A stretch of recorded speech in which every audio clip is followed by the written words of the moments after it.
Om Swastiastu. Selamat pagi Bapak dosen yang kami hormati. Selamat pagi teman-teman semua. Semoga semua dalam keadaan sehat dan berbahagia. Perkenalkan, kami dari kelompok 3 ingin mempresentasikan mengenai akuntansi komparatif 1.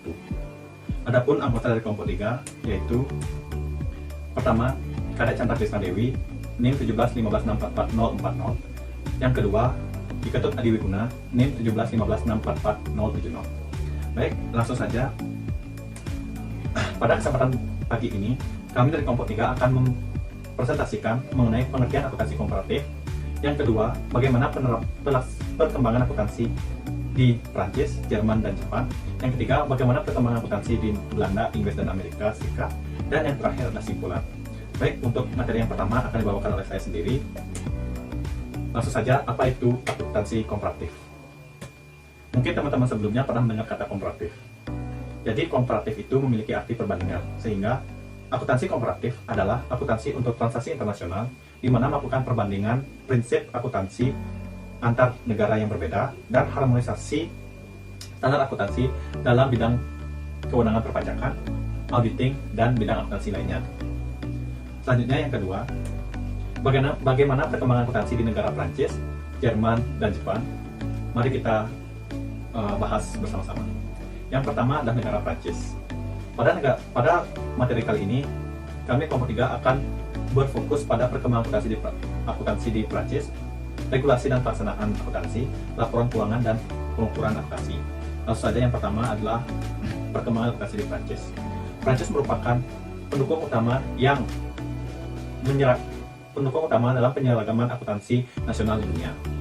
Kemudian ekonomi nasional menyetujui terbentuknya Plan Comptable General atau Kode Akuntansi Nasional yang didirikan pada bulan September tahun 1947. Kemudian isi dari Plan Comptable General yaitu yang pertama adalah mengatur tujuan dan prinsip akuntansi serta laporan keuangan.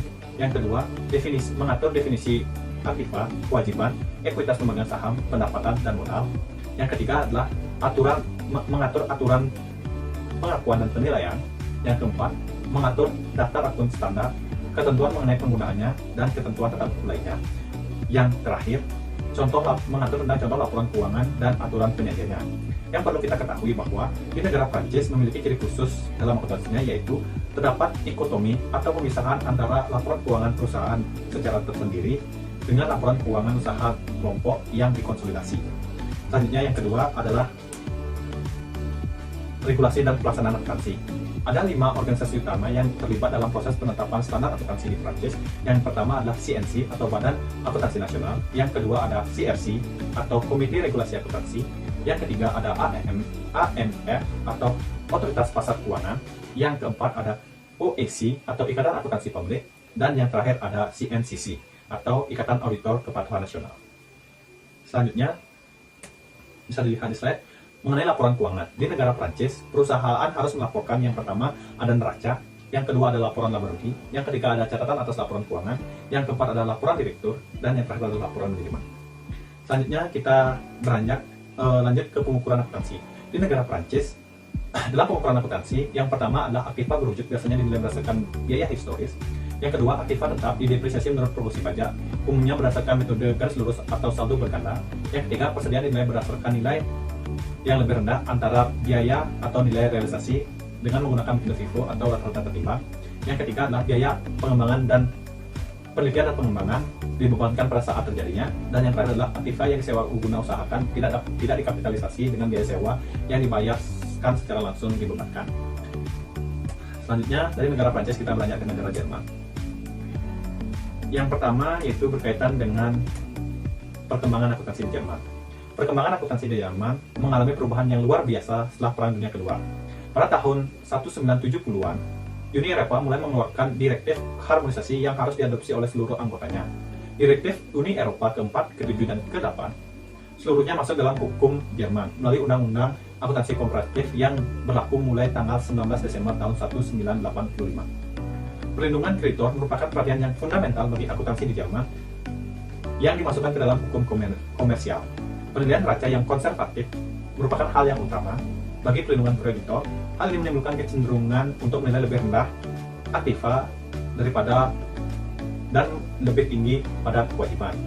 cadangan dipandang sebagai perlindungan terhadap risiko atas kemungkinan gagal bayar. Kemudian yang kedua mengenai regulasi dan pelaksanaan akuntansi. Undang-Undang tentang Pengendalian dan Transparansi tahun 1998 memperkenalkan keharusan bagi Kementerian Kehakiman untuk mengakui badan swasta yang menetapkan standar nasional untuk memenuhi tujuan berikut, yaitu yang pertama, mengembangkan rekomendasi atas penetapan standar akuntansi dalam laporan keuangan konsolidasi. Yang kedua, memberikan nasihat kepada Kementerian Kehakiman atas legalitas akuntansi yang baru. Yang ketiga, mewakili Jerman dalam organisasi akuntansi internasional.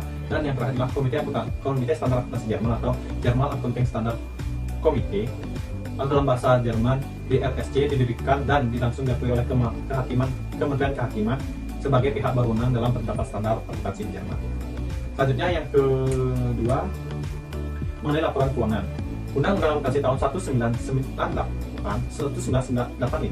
secara khusus menentukan isi dan bentuk laporan keuangan yang berikut. Pertama ada neraca, yang kedua adalah laporan laba rugi, yang ketiga adalah catatan atas laporan keuangan, yang keempat adalah laporan manajemen, dan yang terakhir adalah laporan auditor. Kemudian melihat dari pengukuran akuntansi di negara Jerman, metode pembelian adalah metode konsolidasi yang utama. Yang kedua, aktiva dan kewajiban dari perusahaan yang diakuisisi dinilai sebesar nilai kini dan jumlahnya yang besar merupakan goodwill. Goodwill dapat disaling hapuskan terhadap cadangan dalam ekuitas dan diamortisasi secara sistematis selama umur manfaat ekonomi. Yang keempat adalah usaha patungan dapat dicatat menggunakan metode konsolidasi proporsional atau metode ekuitas. Yang kelima adalah biaya historis merupakan dasar untuk nilai aktiva terwujud. Keenam, persediaan nilai sebesar nilai yang berbeda antara biaya atau pasar. Metode yang digunakan umumnya menggunakan metode FIFO atau rata-rata ketimbang. Dan yang terakhir adalah biaya penelitian dan pengembangan diuangkan pada saat terjadi. Kemudian yang terakhir kita beranjak ke negara Jepang. Akuntansi dan pelaporan keuangan di Jepang mencerminkan gabungan berbagai pengaruh domestik dan internasional. Ada dua badan pemerintah yang terpisah bertanggung jawab atas regulasi akuntansi dan hukum pajak penghasilan perusahaan. Pada paruh pertama abad ke-20 mencerminkan pengaruh dari negara Jerman, dan pada paruh kedua abad ke-20 mencerminkan pengaruh dari negara Amerika Serikat. Dan akhir-akhir ini pengaruh dari IASB mulai dirasakan dengan membentukkan organisasi sektor swasta sebagai pembuat standar akuntansi di Jepang. Selanjutnya yang kedua berkaitan dengan regulasi dan pelaksanaan akuntansinya. Regulasi akuntansi didasarkan pada 3 undang-undang, yaitu Undang-Undang Komersial, Undang-Undang Pasar Modal, dan Undang-Undang Pajak Penghasilan Perusahaan. Seluruh perusahaan yang didirikan menurut hukum komersial diwajibkan untuk memenuhi provisi akuntansi yang memuat aturan-aturan menyangkut neraca, laporan laba rugi, laporan usaha, dan schedule pendukung perusahaan dengan kewajiban terbatas. Kemudian perusahaan yang mencatat sahamnya juga harus menyusun laporan keuangan sesuai dengan Undang-Undang Pasar Modal yang secara umum mewajibkan laporan keuangan dasar yang sama dengan hukum komersial ditambah dengan laporan arus kas. Kemudian untuk laporan keuangan, perusahaan yang diberikan menurut hukum komersial diwajibkan untuk menyusun laporan wajib yang harus mendapat persetujuan dalam rapat tahunan pembelian saham, yaitu terdiri dari neraca, laporan laba rugi, laporan usaha, proposal atas penentuan penggunaan laba ditahan, dan schedule pendukung. Kemudian yang terakhir untuk pengukuran akuntansi. Akun perusahaan secara terpisah merupakan dasar bagian dari laporan konsolidasi. Yang kedua, goodwill diukur menurut dasar nilai wajar aktiva bersih yang diakui dan diamortisasi selama maksimal 20 tahun. Yang ketiga, metode ekuitas digunakan untuk investasi pada perusahaan afiliasi ketika induk dan anak perusahaan memiliki pengaruh signifikan terhadap kebijakan keuangan dan operasionalnya. Yang keempat, persediaan dapat dinilai berdasarkan biaya perolehan atau mana yang lebih rendah antara biaya dan harga pasar. FIFO dan rata-rata seluruhnya merupakan metode yang arus biaya yang dapat diterima. Yang keenam, aktiva dapat dinilai sebesar nilai perolehan dan diusulkan sesuai dengan pokok pajak. Yang ketujuh, biaya penelitian dan pengembangan dibebankan pada saat terjadinya. Dan yang kedelapan adalah pajak tanggungan terjadi untuk seluruh keadaan karena waktu dengan menggunakan metode kewajiban. Baik, pembahasan akan kami lanjutkan dengan bagaimana perkembangan akuntansi di negara Belanda, Inggris, dan Amerika Serikat. Yang pertama, bagaimana perkembangan di negara Belanda. Negara Belanda merupakan negara yang memiliki undang-undang akuntansi dan persyaratan laporan keuangan yang bebas, tetapi memiliki standar praktik yang profesional dan memiliki kualitas yang sangat tinggi. Nah, Belanda merupakan sebuah negara hukum yang akuntansinya diorientasikan ke arah kewajaran, namun tetap menganut sistem kode. Nah, laporan keuangan dan akuntansi pajak merupakan dua aktivitas yang terpisah di negara Belanda, di mana akuntansi di Belanda dianggap sebagai sebuah cabang ekonomi bisnis. yang berakibat banyak pemikiran-pemikiran ekonomi yang dicurahkan untuk topik-topik akuntansi dan khususnya pada pengukuran akuntansi. Lalu akuntan Belanda juga menerima pemikiran-pemikiran asing. Belanda merupakan penyokong awal dari standar internasional untuk akuntansi dan laporan keuangan, dengan laporan IASB menerima perhatian besar dalam menentukan praktik yang bisa diterima. Lalu selanjutnya, bagaimana regulasi yang berlaku di negara Belanda. Regulasi Belanda itu tetap liberal hingga tahun 1970 ketika Undang-Undang Laporan Keuangan Tahunan diberlakukan.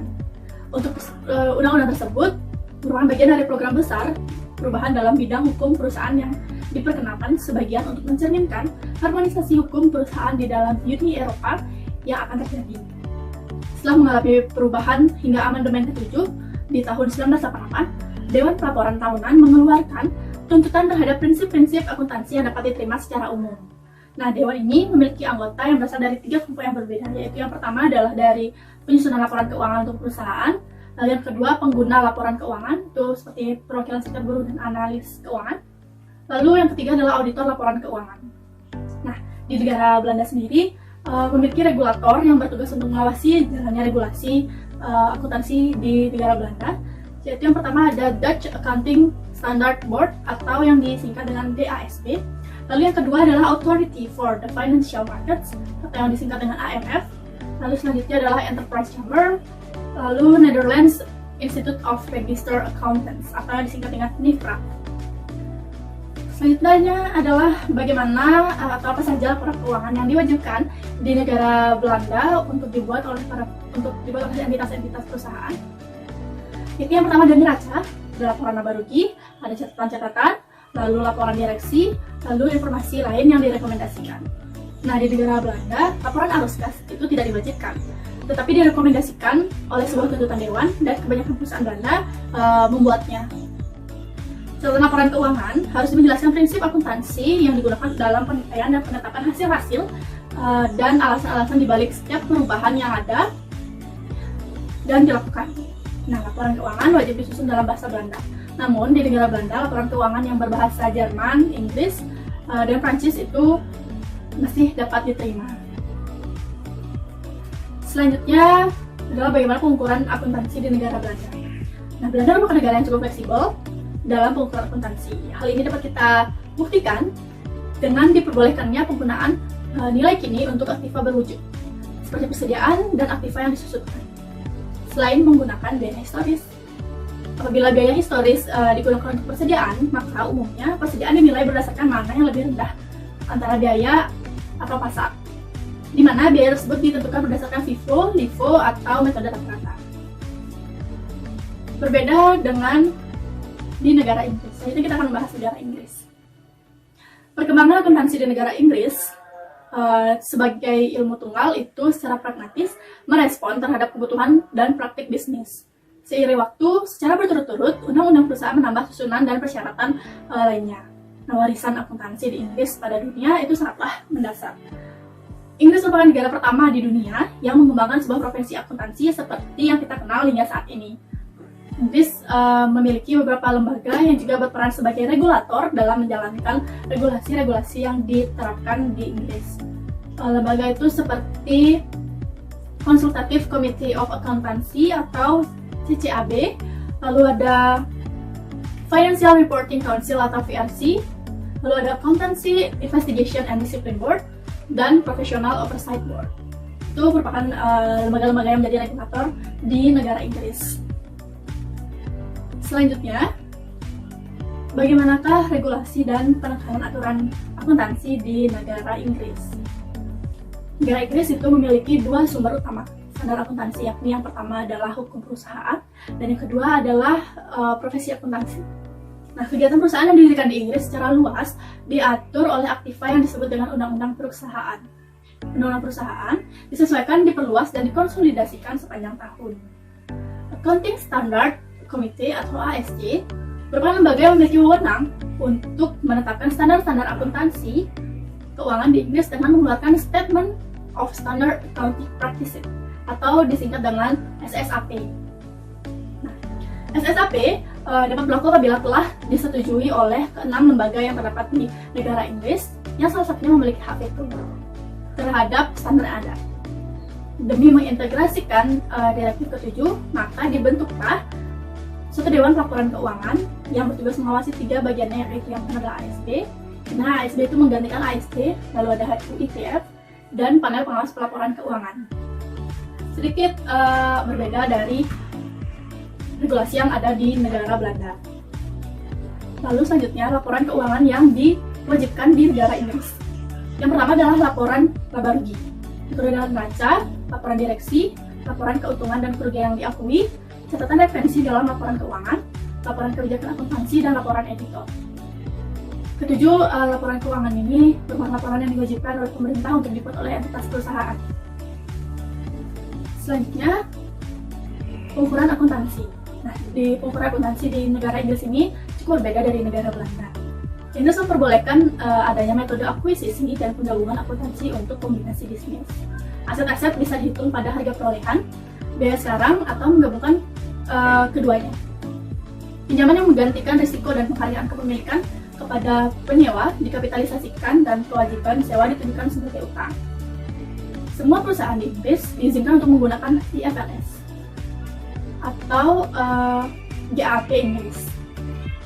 Jadi inisiatif Uni Eropa pada tahun 2005 untuk perusahaan-perusahaan yang terdaftar diperluas untuk perusahaan-perusahaan Inggris yang tidak terdaftar juga.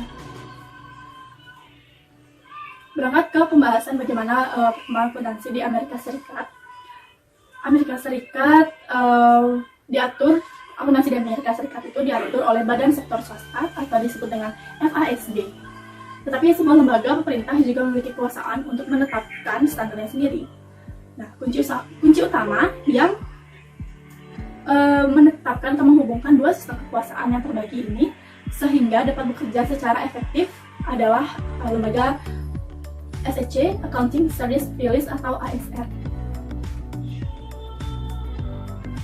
Regulasi dan penegakan dari aturan akuntansi di negara Amerika Serikat. Amerika Serikat tidak memiliki ketentuan hukum secara umum mengenai penerbitan laporan keuangan yang diaudit secara periodik. Perusahaan di Amerika Serikat dibentuk berdasarkan hukum negara bagian dan bukan hukum federal. Meskipun SEC memiliki kekuasaan hukum untuk menentukan standar akuntansi, SEC tetap tergantung pada sektor swasta, di mana SEC itu bekerja sama dengan FASB dalam hal penyusunan standar akuntansi di Amerika Serikat. GAAP dari seluruh standar, aturan, dan regulasi akuntansi keuangan yang harus diperhatikan ketika menyusun laporan keuangan, yang mana SAFS menjadi komponen utamanya. Di negara Amerika Serikat terdapat beberapa laporan yang diwajibkan oleh pemerintah untuk dibuat oleh entitas perusahaan. Yang pertama adalah laporan keuangan utama yang terdiri dari laba rugi, neraca, dan lain-lainnya. Laporan manajemen, MD dan A, laporan auditor independen, dan pengungkapan atas kebijakan akuntansi dengan pengaruh paling penting terhadap laporan keuangan. Ini berbeda dari laporan keuangan yang diwajibkan di negara Belanda dan negara Inggris. Berangkat ke pengukuran akuntansi di negara Amerika Serikat. Pengukuran akuntansi di Amerika Serikat mengasumsikan bahwa entitas usaha akan terus melangsungkan usahanya. Pengukuran dengan dasar akrual sangat luas dan pengakuan transaksi dengan peristiwa sangat tergantung pada konsep penandingan. Amerika Serikat menggunakan biaya historis untuk menilai aktiva berwujud dan tidak berwujudnya. Evaluasi dapat dilakukan setelah penggabungan usaha dicatat sebagai pembelian. Selanjutnya, metode depresiasi dipercepat dan garis lurus diperbolehkan. Estimasi penggunaan ekonomis menentukan periode depresiasi dan amortisasi. Selanjutnya, seluruh biaya R&D dibebankan pada saat terjadinya, meskipun terdapat aturan rekapitalisasi khususnya untuk biaya software komputer. Metode FIFO, LIFO, dan metode rata-rata itu diperbolehkan untuk digunakan dalam sewa guna usaha. Apabila merupakan pembelian aktiva tetap, maka harus dikapitalisasi dan kewajiban yang timbul harus dicatat. Itu merupakan rincian dari perkembangan akuntansi yang berkembang di negara Belanda, Inggris, dan Amerika Serikat. Untuk kesimpulan dari 6 negara yang kita bahas sebelumnya itu adalah bagaimana perkembangan akuntansi internasional itu terfokus pada Prancis, Jerman, Belanda, Inggris, Amerika Serikat, dan Jepang. Karena ke-6 negara ini memiliki ekonomi yang cukup pesat dan kuat. Mereka juga menjadi pendiri International Accounting Standard Committee atau sekarang International Accounting Standard Board atau kita sebut sekarang sebagai IASB. Masing-masing negara memiliki sistem akuntansi yang berbeda-beda. Maksudnya, interpretasi sistem akuntansi yang sekarang atau IFRS tersebut berbeda-beda yang telah dijelaskan sebagaimana yang telah kita jelaskan secara rinci sebelumnya. Seperti contohnya, perbedaan standar laporan keuangan dari negara satu dengan negara lainnya. Akuntansi internasional harus diadopsi kembali ke setiap negara dan disesuaikan dengan bagaimana tata laku atau kondisi dari negara itu tersebut, sehingga nantinya standar akuntansi yang diterapkan itu dapat menjunjung perkembangan atau jalannya kegiatan ekonomi di dunia. Sistem akuntansi seiring berjalannya waktu akan selalu bertumbuh dan berkembang, sehingga akan mendukung dan menjadikan ekonomi dunia semakin membaik di masa yang akan datang. Baik, karena seluruh materi telah kami bahas dan kami sampaikan di bab 3 akuntansi komparatif pada hari ini, selanjutnya akan kami lanjutkan dengan sesi tanya jawab via grup WA. Akhir kata, kami ucapkan terima kasih dan mohon maaf apabila ada kesalahan penyampaian pada presentasi kami pada hari ini. Selamat pagi dan Om Santi Santi Santi Om.